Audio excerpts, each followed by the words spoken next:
hadis riwayat Imam Muslim dan imam-imam yang lain. Dari Sayyidina Abu Hurairah radhiyallahu anhu, Baginda Muhammad SAW bersabda, Allah Azza wa Jalla berkata. Jadi hadis itu ada dua. Hadis yang merupakan ucapan, ketetapan, ataupun perbuatan Nabi Muhammad SAW. Ada juga hadis yang sebetulnya itu ucapannya Allah Ta'ala. Ya, ucapannya Allah Ta'ala. Tetapi bukan Al-Quran. Yang Rasul menyampaikan langsung kepada kita, ini Allah yang berkata gitu. Walaupun sejatinya semua ucapan Nabi SAW adalah ucapannya Allah. Kenapa? Wa ma yantiqu 'anil hawa. Karena baginda Muhammad SAW dalam Al-Quran dikatakan tidak pernah berbicara dari hawa nafsunya. Melainkan semua yang diucapkan Nabi, wahyun yuha. Adalah wahyu dari Allah Subhanahu wa ta'ala. Maka hadis yang sebetulnya ucapannya Allah tapi disampaikan Nabi SAW itu disebut hadis qudsi. Nah, ini termasuk hadis qudsi yang diriwayatkan oleh Imam Muslim. Yaqulullah Azza wa Jal. Allah Azza wa Jal berkata, Ana 'inda dhanni 'abdi bi. Aku sesuai prasangka hambaku. Prakata hadisnya seperti ini. Ini penting untuk kita rasakan dulu biar kita bisa paham keseluruhan hadis. Aku sesuai prasangka hambaku terhadap diriku, kata Allah. Nah, sekarang kita mau memprasangkai Allah apa? Ya sesuai kenyataannya saja. Kenyataannya Allah Maha mencintai, kenyataannya Allah Maha menyayangi, kenyataannya Allah Maha mengampuni, kenyataannya Allah Maha melindungi, kenyataannya Allah Maha memberi. Itu semua fakta, nyata. Maka kita prasangkai saja Allah seperti itu terhadap kita. Allah sayang sama saya. Allah pasti akan memberikan jalan kepada saya untuk mendapatkan ampunan. Allah pasti akan mengampuni saya. Allah pasti. Prasangkai Allah dengan baik dulu. Husnudzon. Jangan prasangkai Allah dengan buruk, negatif. Setiap ada yang nanya sama saya, itu saya jawab, responnya itu macam-macam. Dan saya itu paling gak suka kalau ada orang saya kasih tahu ngeyel. Ngeyelnya model begini loh. Misal datang satu orang, Habib saya sakit, tolong didoakan. Saya jawab, kamu sehat. Mestinya jawabannya apa? Amin. Betul ya? Enggak, Bib. Saya ini sakit. Menukip ya? Habib saya sakit, doakan. Kamu sehat. Mestinya jawabannya? Amin. Kiai saya sakit, tolong doakan. Jawabannya mestinya? Kalau kiainya bilang kamu sehat, jawabannya mestinya bilang apa? Amin. Kalau orangnya jawab bukan amin, tapi Kiai, Habib, saya ini sakit beneran. Ini maksudnya mau minta doa atau mau curhat? Curhat, ngeyel. Dan dia sudah berpikir negatif, bahwasanya dirinya ini gak akan sembuh. Penyakitnya susah disembuhkan. Jadi jawaban seorang Habib, Kiai, ulama, atau teman-teman yang mengatakan kamu sehat, dianggap ini omong kosong yang gak ada manfaatnya gitu loh. Ini namanya prasangka buruk kepada Allah Subhanahu wa ta'ala. Wah ini banyak ini. Ada satu orang datang, Habib, saya ini punya masalah besar. Saya jawab, insya Allah enggak ada masalah. Ada Bib, ada. Kiwara sebor lagi. Oh dijak mikir enak kok. Saya itu mau memperbaiki dulu pola pikir orang-orang yang berinteraksi dengan saya. Jangan pernah kamu berpola pikir bahwasannya kamu punya masalah. Kalau pola pikirnya gitu terus, berarti zonmu ya begitu. Prasangkamu saya dalam masalah. Ya enggak selesai-selesai.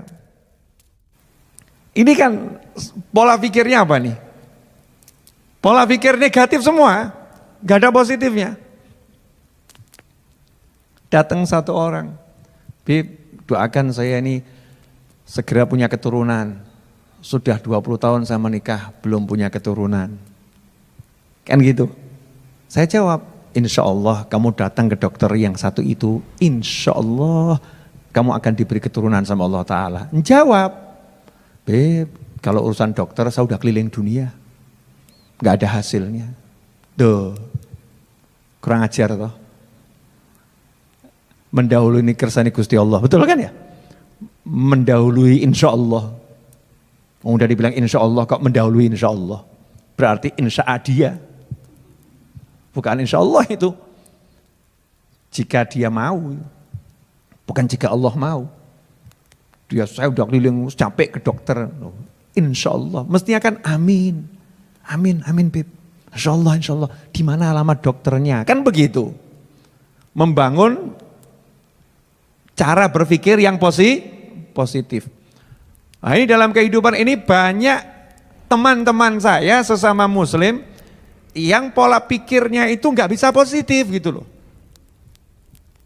Kena masalah sedikit hidupnya merasa hancur. Sedikit saja kena sesuatu langsung loyo, merasa nggak mungkin bisa bangkit, nggak mungkin bisa. Ini kan pola pikir yang harus kita rubah. Contoh, Bib, saya pengangguran, pengen punya rumah. Saya jawab, ringan memang saya kok jawab kan ringan, nggak mau yang berat-berat. Punya kompor enggak? Punya Bib. Punya wajan? Punya. Wajan itu bahasa Indonesianya apa? Alat penggorengan. Ya, cawan, ya bukan juga tuh. Cawan wadah, bejana. Wajan juga ya? Iya, dari bahasa Jawa di Indonesia kan gitu. Kan asalnya Jawa wajan gitu kan. Wajan. Punya. Minyak punya enggak? Punya. Kira-kira uang 50.000 punya? Punya Bib, alhamdulillah. Ya sudah. Ke pasar, beli pisang, bawa pulang ke rumah, potong-potong, goreng, kelilingkan satu kota. Insya Allah nanti punya uang banyak. Jawab, Beb, kalau jual pisang goreng kapan sugih Beb? Oh, saya jawab, anak presiden aja jualan pisang. Dan ternyata ya menghasilkan duit, betul kan ya? Masa kamu sombong seperti itu? Dahului kersane Gusti Allah. Ini kan gak beres ini pola pikirnya. Menganggap kalau jualan pisang gak bisa sugih. Padahal itu Noto Suman tuh yang sugih-sugih jualan serabi. Serabi Noto Suman. Di Jogja itu banyak orang sugih gara-gara jual gudeg. Betul ya? Iya. Ada di Indonesia ini banyak orang sugih gara-gara jualan bebek goreng. Bebek goreng kan gampang toh, bebek digoreng selesai. Ya disembelih dulu, jangan langsung hidup-hidup digoreng. Ngaco kamu. Sembelih dulu. Syar'i goreng. Kalau pola pikirnya kerjaan ini tidak akan bisa membuat aku kaya, ya wes melarat, sudah miskin sebelum bekerja. Kenapa begitu? Ana 'inda dhanni 'abdi bi. Aku sesuai prasangka hambaku. Lah mikirmu ngono ya ngono. Makanya kalau ketemu orang-orang soleh itu, ini ya, ini mahal nih, rungokno nih, larang. Assalamualaikum, Yai, Habib, Ustadz. Waalaikumsalam warahmatullahi wabarakatuh. Doakan Yai, saya pengen nikah, jodohnya belum ada nih, nggak datang-datang. Yainya jawab, insya Allah besok kamu nikah. Jawab. Kok besok toh Yai, tahun ini aja belum tentu kok. Itu jadinya adalah, ya wis, ya itu. Enggak besok, enggak tahun ini. Karena apa? Karena kamu sudah ngomong sendiri kepada Allah Ta'ala, aku prasangkai hari ini aku enggak nikah, besok enggak nikah, tahun ini enggak nikah. Maka Allah mengiyakan, ya wis, selesai. Berarti ucapan ini ngeri atau enggak ngeri nih? Ngeri. Makanya tanya sama teman-teman saya, sama relawan-relawan saya, sama santri-santri saya itu paling marah gitu ya. Kalau ada orang saya suruh bilang nggak bisa. Oh tajak gelut itu. Ya gelut dalam tanda kutip, ya orang gelut tenan mesti kalah aku tua kok ya.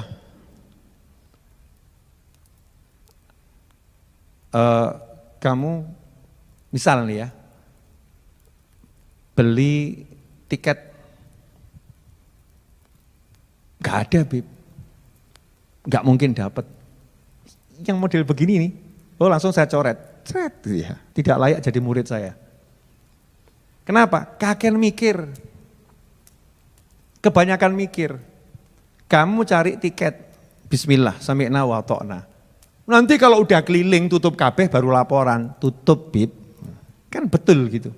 Tapi pola pikirnya adalah insya Allah ada yang buka. Pola pikirnya harus betul dulu.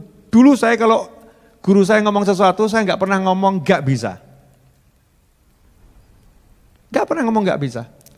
Saya masih ingat ketika guru saya ngomong ke saya, Novel beli mobil ya. Lawang saya itu uang 1 juta aja nggak punya kok. Guru saya bilang beli mobil ya. Itu guru saya ngomong begitu sambil bawa brosur. Saya masih ingat itu sebelum makan siang ada sales dari Semanggi sini ke tempat rumah guru saya, pengen ketemu. Ditemuin tuh sama guru saya, anak muda gitu. Nawarkan mbak brosur jualan mobil, sales waktu itu. Ya terima kasih. Kemudian guru saya ngomong, Novel nanti beli mobil ya sambil nunjukkan gitu. Ya coba kalau kamu, setelah Mbak Atenah ngeledek ini. Oh sepeda motor aja minjem kok. Suruh beli mobil. Jawaban saya langsung, siap amin insya Allah gitu. Siap amin insya Allah. Langsung saya prasangkai, wah aku meh duwe mobil. Saya akan punya mobil. Dan sekarang teman saya Mas Hanata tuh bingung, bolak-balik saya jual beli mobil. Beli, jual, beli, jual, beli, jual. Sesuai kebutuhan, kalau pas gak punya duit, jual. Ya, punya, beli, lagi. Majelisnya butuh duit, mobilnya dijual. Nanti punya duit, belilah lagi. Nah orang yang gak paham, prasangka baik sama Habib Novel, alhamdulillah, wah Habib Novel sugih pol. Kenapa? Mobilnya gonta ganti. Tetap bagus, kecuali yang paham. Nah, ikhwani rahimakumullah. Saya prasangkai yang baik ucapan guru saya, enggak pernah saya mikir yang jelek. Moh saya mikir jelek. Dan saya paling marah gitu. Kalau orang dikasih tahu yang baik, kok jawabannya enggak bisa seperti itu. Enggak mungkin. Jadi kamus kata enggak mungkin, enggak bisa tuh kalau interaksi sama saya harus dicoret. Coret, enggak ada kamus enggak mungkin, enggak bisa. Enggak mungkin, enggak bisa. Coret. Ya semalam juga terjadi seperti itu. Enggak bisa Habib, tapi Habib coba, siapa tahu bisa. Oh dalam kamu saya enggak ada enggak bisa. Tak coba bener, bisa. Setelah itu langsung orangnya ke toilet. Teman saya gitu ya. Ya langsung mulus itu, wah ternyata bisa nih, kalah sama Habibnya ini. Jangan pernah memprasangkai Allah dengan hal yang buruk. Jangan pernah memprasangkai dirimu dengan hal yang buruk. Termasuk prasangka buruk sama Allah itu memprasangkai diri kita dengan hal yang buruk. Jangan. Dan jangan pernah memprasangkai orang lain dengan hal yang buruk. Selalu menanamkan prasangka yang baik, situasinya seperti apapun. Kondisinya seperti apapun, prasangka yang baik, meskipun udah langit runtuh, bumi terbelah, ya, secara teori nggak mungkin selamat, mikir oh selamat gitu loh. Jangan mikir, mati, remuk. Jelek lagi mikirnya. Optimis. Nah, itu mukmin memang harus gitu. Hasil nggak ngurus, prosesnya benar, hasil nggak ngurus. Yang penting prosesnya tidak salah secara syariat. Kemudian dilanjutkan oleh Allah Ta'ala, wa ana ma'uh. Kalau bahasa Hadramutnya gitu, wa ana ma'uh. Ya, tapi kalau bahasa Fushanya, wa ana ma'ahu, wa ana ma'ah. Dan aku bersamanya, hina yadhkuruni, ketika dia mengingat dan menyebutku. ini kalau dihayati betul, ambles loh bumi ini. Remuk itu, hati itu. Allah bersamamu kalau kamu ingat Allah. Makanya kalau ada orang sumpek-sumpek, ruwet-ruwet itu berarti dia nggak ingat sama Allah, mesti. Mumet aku, berarti Allah lagi nggak sama kamu itu. Kenapa Allah nggak sama kamu? Karena kamu nggak sama Allah. Kamu nggak bersama dengan Allah, maka Allah nggak bersama dengan kamu. Kamu nggak ingat sama Allah, maka Allah nggak ingat sama kamu. Kamu meninggalkan Allah, maka Allah meninggalkanmu. Kok iso awakmu sumpek? Kok bisa kamu suntuk? Kok bisa? Lah, ya suntuk. Lah apa sebab suntukmu? Nggak punya duit. Berarti kamu lupa kalau yang bisa ngasih duit hanya Allah. Makanya kan sabda Nabi, la haula wala quwata illa billah, obat untuk 99 penyakit yang paling kecil alham. Sumpek suntuk itu penyakit paling kecil yang disembuhkan dengan la haula wala quwata illa billah. Jadi kalau sumpek itu datang, ngusirnya gampang. La haula wala quwata illa billah. Ruwet la haula wala quwata illa billah. Enggak ada duit la haula wala quwata illa billah. Jodohmu angel la haula wala quwata illa billah. Saya ngomong sopo gitu loh ya. La haula wala quwata illa billah. Hanya Allah yang bisa. Enggak ada yang lain. Kamu bakal begini, la haula wala quwata illa billah. Hanya Allah yang bisa, enggak ada yang lain. La haula wala quwata illa billah. Terus yakinkan itu, kuatkan itu. Maka saat itulah Allah bersama kita waktu kita ingat sama Allah. Allah bersama kita artinya apa? Malaikat-malaikatnya Allah bersama kita. Junudullah. Ya, junudullah itu bersama kita. Bala tentaranya Allah bersama kita. Malaikat-malaikatnya Allah bersama kita. Malaikat akan mendoakan, sumpekmu hilang, sumpekmu hilang. Masya Allah, kepala kita tiba-tiba dikasih berbagai macam ide lewat lintasan-lintasan bisikan-bisikan positif dari malaikat. Begitu ruwet urusan rezeki, la haula wala quwata illa billah, la haula wala quwata illa billah. Mulailah Allah kirimkan, Allah bersamanya, maka Allah kirimkan bala tentaranya, malaikat pun mendampingi, malaikat memberikan segala macam ide, berbuatlah ini, bekerjalah ini, lakukan ini, nimbulkan optimis, gampang ki urusan duit beres. Bala tentara Allah bersama kita. Rahmatnya Allah, hati dibuat adem. Rahmatnya Allah turun. Allah kasih nur cahaya di hati kita, gelapnya nyingkir, tenang. Nah kenapa bisa tenang, bisa enggak ruwet, bisa enggak mumet? Karena Allah bersamanya. Allah bersamanya apa artinya? Di antaranya dikasih rahmat, dikasih sakinah, ya ketenangan hati, dikasih cahaya sehingga bisa melihat dengan jelas, dikasih malaikat yang mengelilingi, malaikat yang melindungi, malaikat yang menolong. Ya tenang. Seperti Nabi Ibrahim alaihissalam mau dilempar ke api Namrud. Nabi Ibrahim gak pernah lupa mau dilempar ke api Namrud. Ya malaikatnya yang sibuk, malaikatnya Allah sibuk. Satu demi satu malaikat itu berbondong-bondong datang. Sendiko dawuh, mau diperintah apa siap, saya malaikat pembawa angin. Saya mau kirim angin biar apinya padam, gak usah. Malaikat membawa hujan, saya diperintah Allah untuk membantu kamu. Saya siap ngirim hujan ke sini biar padam apinya, gak usah. Makasih, gak usah, makasih. Sampai pimpinannya semua malaikat, malaikat Jibril alaihissalam turun tangan. Ini kan menarik sekali. Siapa ingat Allah, maka Allah bersamanya. Makanya kalau kamu lihat ada orang yang bersama Allah, kamu gak usah pusing. Tenang, tenang. Urusannya pasti dibereskan sama Allah subhanahu wa ta'ala. Urusannya pasti diselesaikan oleh Allah subhanahu wa ta'ala. Tapi yo ewangono. Jangan kamu lihat ada orang soleh sakit, butuh biaya ke rumah sakit, ya duitmu banyak, terus kamu jawab, oh dia orang soleh, tenang-tenang, nanti kan dapat rezeki, tapi orang mbak ewangi. Beliau akan dapat rezeki, beliau akan diselesaikan masalahnya oleh Allah Ta'ala, yang rugi kamu, kok enggak jadi bagian dari bala tentaranya Allah. Enggak jadi bagian dari yang digunakan oleh Allah Ta'ala untuk menolong hamba-hambanya, kan rugi kita. Tapi kalau kita dipakai sama Allah Ta'ala untuk menolong hamba-hambanya, berarti kita orang pilihannya Allah Subhanahu wa Ta'ala. Wa ana ma'ahu hina yadhkuruni in dzakarani fi nafsih dzakartuhu fi nafsi. Kalau dia itu ingat saya sendirian dalam hatinya, gak ada orang yang tahu, gak di hadapan orang banyak, Kata Allah, aku juga akan ingat dia di dalam diriku. Loh, diingat sama Allah loh. Ingat diingat. Kalau dia mengingat aku, wa in dzakarani fi malain.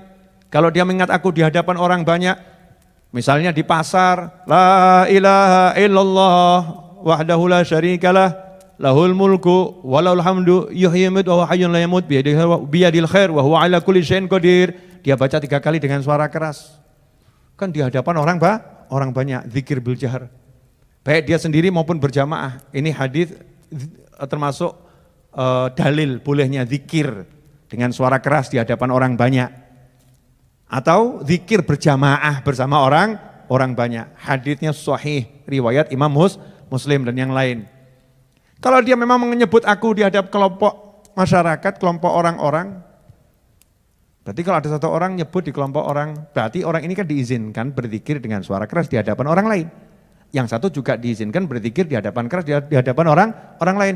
Yang satu diizinkan berzikir keras di hadapan orang lain. Nah, yang diizinkan ini bersama-sama, yuk kita zikiran keras di hadapan orang lain. Akhirnya zikirnya berjamaah. La ilaha illallah, la ilaha illallah, berjamaah itu. Maka Allah bilang, saya akan juga sebut-sebut dia di hadapan perkumpulan yang lebih baik dari perkumpulannya. Perkumpulan malaikat-malaikat yang besar, malaikat senior. Disebut-sebut sama Allah Ta'ala. Ini fulan, ini lagi nyebut aku nih. Ingat-ingat aku di majelisnya, di pasarnya, di suronya, di langgarnya. Disebut. Lah bayangkan kita di bumi, nama kita disebut di langit yang paling tinggi. Masya Allah. Sayangnya Allah pada hambanya. Disebut di langit yang paling tinggi. Jadi jasadnya masih di bumi, namanya sudah di langit. Seperti Sayyidina Bilal radhiyallahu anhu, orangnya masih di bumi, iya, tapi ternyata orangnya udah di surga. Udah jalan-jalan di sana. Kemudian lanjutan hadis ini, wa in taqarraba minni shibron, di riwayat yang lain zira'an ilayya, wa in taqarraba minni shibron taqarrabtu ilaihi zira'an, wa in taqarraba ilayya zira'an taqarrabtu minhu ba'an, wa in atani yamshi ataituhu harwalatan. Jika dia mendekat kepadaku sejengkal ini, maka aku mendekat kepadanya selengan. Kalau dia mendekat kepadaku selengan, maka aku mendekat kepadanya ba'an. Ba'an ini 2 tangan kita bentangkan. Dari ujung jari sampai ujung jari, ba'an.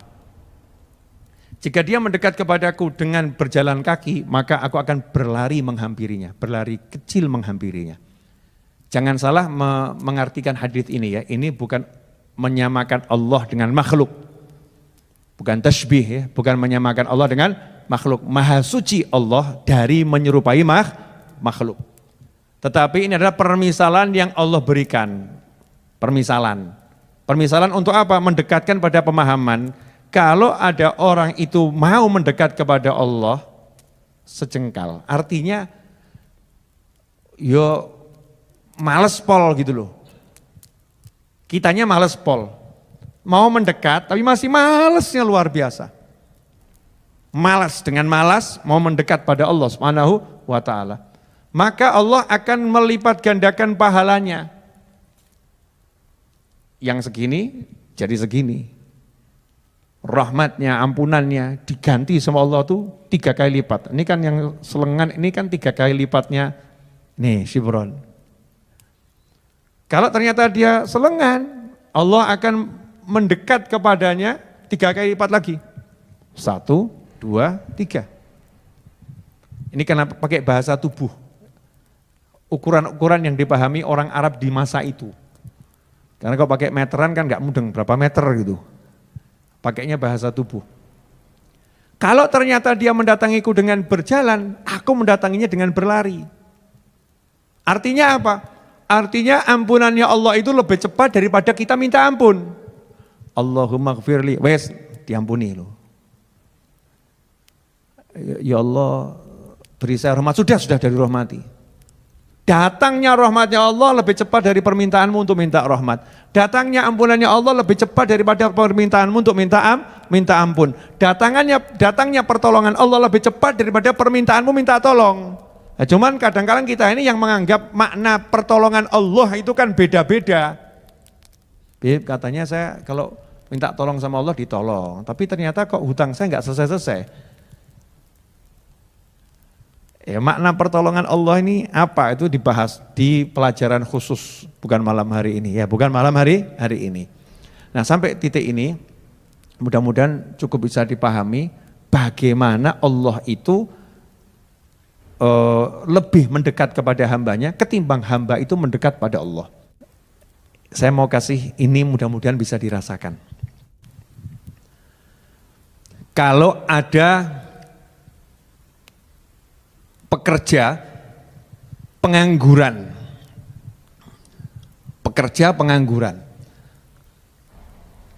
terlilit hutang,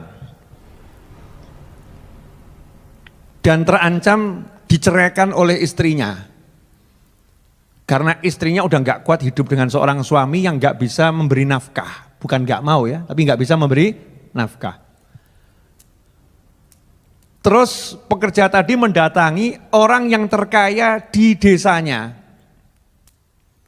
atau di kampungnya atau di kotanya, nunggu di depan pintu rumahnya, mengetuk pintu rumahnya, sampai ditemuin. Setelah ditemuin, kemudian dia merendahkan diri serendah-rendahnya dan mengatakan, tolong saya siap diangkat jadi apapun, mau bagian kosek-kosek WC siap, bagian bersihkan apapun siap, yang penting saya diberi gaji yang cukup untuk membiayai kehidupan anak istri saya, cukup untuk makan mereka, biar rumah tangga saya selamat, anak istri saya selamat, tolong saya. Saya mau nanya, kalau ada orang yang susah begitu kemudian bersikap seperti itu, wajar atau enggak wajar? Wajar tuh ya, namanya juga orang butuh, kalau begitu kan wajar. Tapi kalau kondisinya dibalik, ada orang yang kaya raya, gak butuh duit, gak butuh apa-apa, dia yang punya semuanya, terus ngomong ke kita, tolong kamu datang ke rumah saya, ya tolong datang ke rumah saya, kamu ketuk-ketuk saya, kalau kamu berjalan ke rumah saya akan sambut kamu, saya akan muliakan kamu. Saya mau nanya, berarti orang kaya ini baik atau enggak baik? Sangat baik. Lantas bagaimana dengan Allah Subhanahu wa ta'ala terhadap kita semua, yang mana kita ini fakir, butuh dengan ampunannya Allah ta'ala, kita yang butuh dengan rahmatnya Allah ta'ala, kita yang banyak salah dengan Allah ta'ala, kita yang penuh dosa dengan Allah ta'ala, tapi justru Allah yang manggil kita, ayo minta ampun sama aku, ayo minta sama aku, ayo kesini kamu, aku datangin kamu, kesini, pintuku terbuka terus, ayo minta sama aku, ayo minta sama aku. Saya mau nanya, maha baik atau enggak maha baik Allah itu? Maha baik. Makanya itu Allah paling marah kalau ada manusia yang menutup pintunya Allah. Dengan kalimat gak mungkin kamu masuk surga, gak mungkin kamu diampuni Allah, gak mungkin kamu bisa masuk jannah, gak mungkin kamu bisa jadi walinya, gak mungkin kamu, na'udzubillah min dzalik. Lawang Allahnya selalu mengatakan sebaliknya kok. Makanya saya ambil judul malam hari ini, ya, aku mendatanginya, gitu kan ya. Jika dia berjalan, aku mendatanginya berlari, menghampirinya berlari. Untuk memberitahu bahwasannya Allah Ta'ala itu sangat mencintai kita semua. Jazakumullah khairan, mudah-mudahan berkah.